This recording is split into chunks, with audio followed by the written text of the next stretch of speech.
Now, say we wanted to look at the, that was an exponential growth, but let's say we wanted to look at an exponential decay one. Let's see. We can say this guy will be f of x equals, instead of 2 to the x, we could say 1/2 to the x power.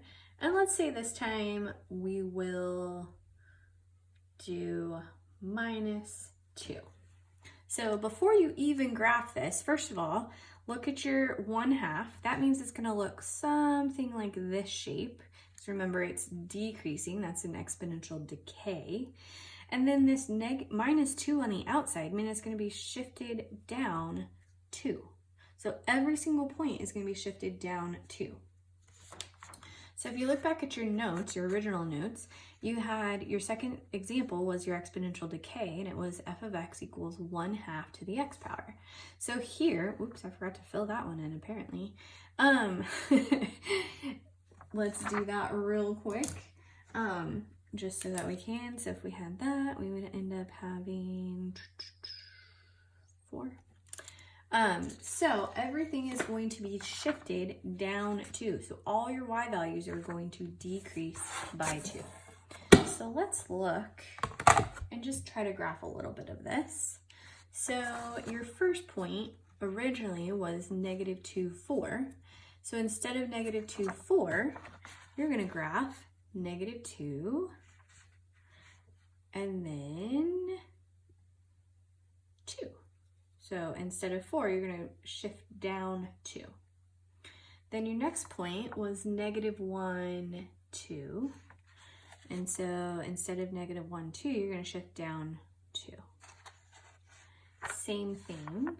You got 0, 1. Instead of 0, 1, you're going to shift down 2.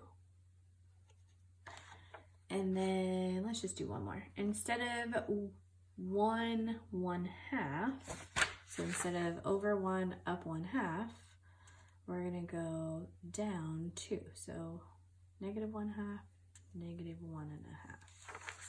All right, so if you recall, looking at your function, let me flip this over really quickly.